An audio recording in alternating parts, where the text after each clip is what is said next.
बच्चों, कैसे हैं आप सभी? मैं उम्मीद करती हूँ आप सभी बहुत अच्छे से होंगे। तो चलिए आज की क्लास की शुरुआत करते हैं। और आज का जो हमारा चैप्टर है वो है locating a place. All of us enjoy moving around. To move around, we must be able to find the places around us. Our hands play an important role in finding a places.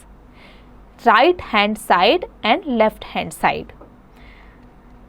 We can distinguish between our right hand and left hand. The area towards our right hand is called the right hand side. बच्चों, जो हमारे right hand side के का area होता है उसे right hand side कहा जाता है। Similarly the area towards our left hand is called the left hand side. इसी प्रकार से जो एरिया हमारे लेफ्ट हैंड साइड को कवर कर रहा है उसे लेफ्ट हैंड साइड कहा जाता है। In this picture we can make out that there is a car to the right side of the boy. बच्चों, इस पिक्चर को आप ध्यान से देखिए। In the second picture, we can make out that there is a tree to the left side of the girl. Locating school. बच्चों, हम school को किस तरीके से लोकेट कर सकते हैं, कैसे पहचान सकते हैं, आइए जानते हैं। This is a sketch of the way from Akshay's home to his school. From this sketch, we can make out that Akshay's house number is 4.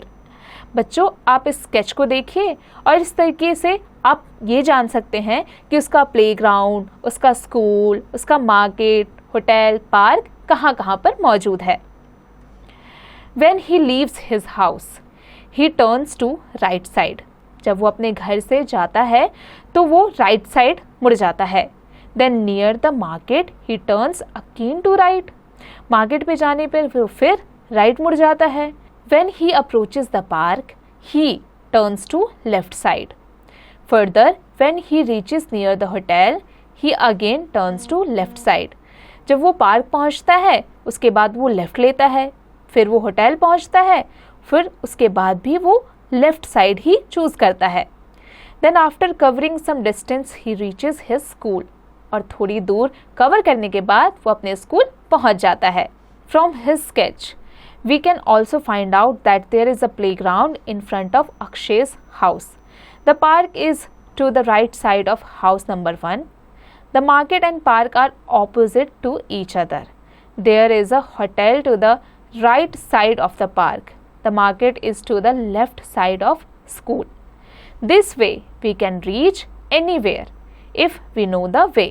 और इस तरीके से हम कहीं भी पहुंच सकते हैं अगर हमें लेफ्ट और राइट का सही ज्ञान हो तो। बच्चों, अब आ जाते हैं locating places in the map. Map में हम किस तरीके से प्लेस को लोकेट कर सकते हैं, पहचान सकते हैं, चलिए जानते हैं। When we locate a place in the map, we do not use the terms like right side और left side. On a map we use the directions. जब हम मैप को देखते हैं तो हम लेफ्ट और राइट साइड नहीं देखते, हम केवल उसमें डायरेक्शन की मदद से ही पहुंच पाते हैं। The 4 major directions are east, west, north and south. If we know just one direction, we can easily find out the other 3 directions. For example, the sun rises in the east.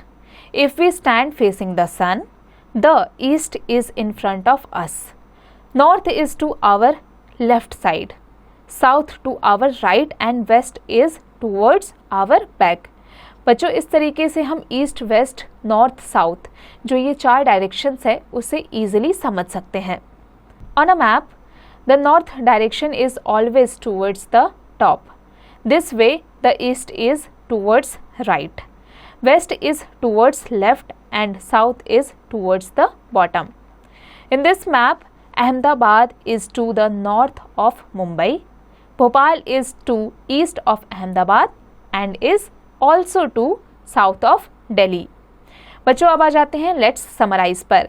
We find the direction from map. हम map के through direction को अच्छे से समझ सकते हैं। On map, Ahmedabad is to the north of Mumbai. Bhopal is to east of Ahmedabad. If we stand facing the sun in front, left hand up to north, right hand up to south and up to back is west. तो बच्चों आज हमने directions के बारे में जाना। बच्चों I hope आज की जो क्लास थी वो आपको अच्छे से समझ में आ गई होगी। अब आप इसकी प्रैक्टिस खुद से कीजिएगा।